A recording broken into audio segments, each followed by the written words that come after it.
Hello, my name is Vasant Agarwal. After many years in America, I have come back to India to give back to my country. Upon my return, I got very interested in the field of addiction, something that is affecting our society today. I am currently a counselor at a major de-addiction center in Gurgaon, near New Delhi.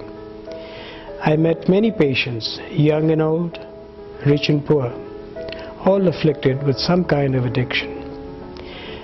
I heard heart-wrenching stories about what has happened to their health, to their families, to their careers, to their finances.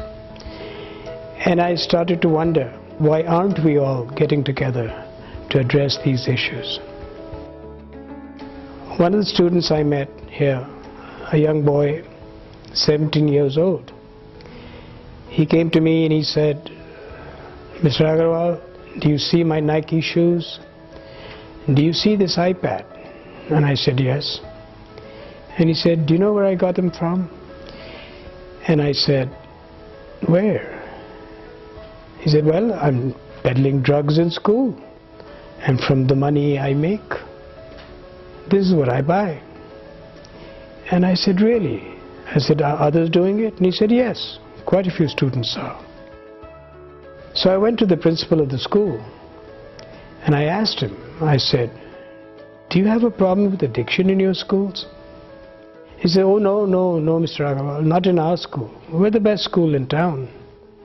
And I said, "I have a 17-year-old child in class 11 of your school, and this is what he's telling me." And he said, "Oh, what's his name? What's his name?"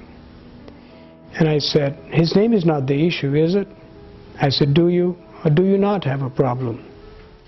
He thought about it and he said, "Well, of course, we all do. Most schools do. But we don't want to admit it because of the stigma attached." And I said to him, I said, "Don't you have a moral responsibility, an ethical responsibility? These children are your ward. And what happens to them when they go into higher education, when the peer pressure is far greater?" He said, "Yes, Mr. Agarwal, I agree with you. What do you suggest?" And I said, "Why don't we conduct parent-teacher seminars on the issues, on the subject, education, awareness, prevention, intervention, and behavior management." And he said, "Well, I'd be happy to look into it. Why don't you send me what you propose?" Which I did. I was further shocked to learn about the delivery system that exists with drugs and alcohol. The pan wala is involved, the bus driver is involved, the guards are involved. The candy that our children are licking today is impregnated in some of the most powerful drugs that you and I can imagine. And it was so disappointing to see that this situation continues and that no one seems to be doing anything about it. After a few days, the principal called me back. He said, "Mr. Agarwal, we really need to do this, and would you please have a seminar at our school as soon as you can?" And I asked him, "Well, who's going to pay for it?" He said, "Well, we don't think we have the budget." And I said, you have all these monies for sports programs, for field trips, for educational skills development, but you don't think that you can allocate just a small portion so that we can do this? He said, "You're right. I think we should give it a priority and let us make the necessary arrangements." Now, before I go further, I think it's important to understand what is an addict and what is an addiction. Anything done in excess is an addiction, be it gambling, gaming, eating, TV, Facebook, media. It's interesting to note also that addiction is the mother of all diseases. Now, most medical ailments can be treated with some kind of medication, but not addiction. Although most psychiatrists prescribe prescription medication as one of the solutions towards anxiety, despair, stress, tension and depression. It is not the real answer, because addiction lies in the subconscious.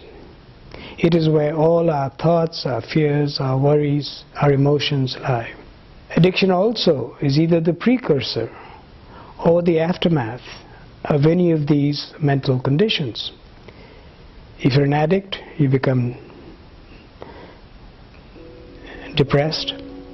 If you're depressed, you want to find some substance to use to get out of that depression. And that is the main problem. Unless we address the subconscious, we cannot have anybody change their habit.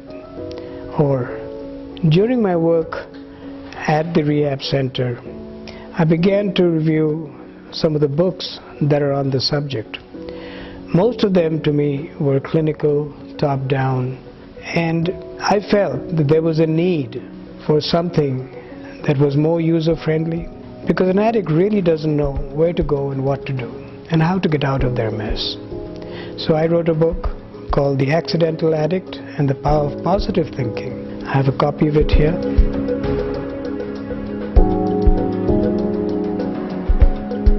This book is currently under editorial review at Penguin Random House, and I have self-published in India.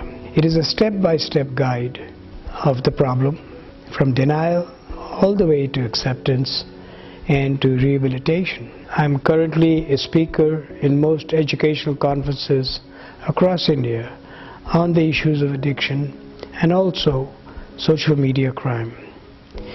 I'd like to thank Prime Minister Modi for the excellent work he has done for our country. And yes, we need to clean up the Ganga. Yes, we need to have a clean environment. But to me, there can truly be no Swachh Bharat unless we cleanse our social fabric of the disease of addiction.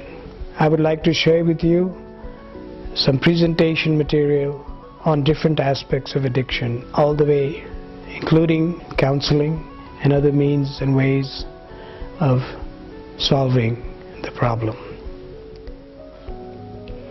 During the conferences I have spoken at, I asked the audience, is there anyone who thinks they're an addict? And if so, please raise your hand. Typically, there were few responses. This is essentially as a result of denial. The child is in denial, or the student. The parents are in denial. No, no, not my child. The principal and administration are in denial. No, no, not in my school. And this is where the main problem lies. Unless we get rid of this denial, we cannot do anything. At the end of the conference speeches, when I asked the same question, and I said, now, who in the audience thinks that they're an addict? And it was amazing. Almost everybody waved and raised their hand without hesitation. This is reality. This is a view of how the cycle of addiction works. From our thoughts to our emotions, from our actions to our reactions. We have denial, we have confusion, frustration, fear, anxiety, anger, powerlessness, and these manifest themselves in our actions and the consequence thereof. We are filled with guilt, shame, and then the triggers come in. And this is where we need to focus our attention at. This slide represents the 16 key parameters that affect our behavior. It is interesting to note that very few people identified loneliness as the key reason for addictive behavior. As we know, we have our intelligent quotient, our emotional quotient, and our spiritual quotient. The key of these is the emotional intelligence that comes from our subconscious. Each one of these elements in our EQ must be drawn out by trained counselors. They then become the basis for behavior management. Whenever I ask someone, please define common sense, invariably the answer is, oh, it's something we all have but seldom use. While this is the practical definition, the real answer is this presentation, and it should be applied accordingly. Please take a close look at it. One night, when I was writing my book, all of a sudden, the laptop began to speak to me. And this is what it said. Please take a look. The key to life is happiness. We all know that. And yet we find so many ways to try and achieve it. This is simply an overview. In order to understand how and what is happening, we must first know the why. Why did somebody say something or not say something? Why did somebody do something and not do something else? Once we know the why, then the who, the when, the how, the where, the what, and the which all will follow suit, and we will know which areas to address.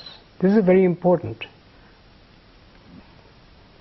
This is a preview of the parent-teacher seminars I hope to conduct in many schools and colleges. These are supplemented with school counselor training and certification programs in coordination with the Association of School Counselors of India and International Training Federation.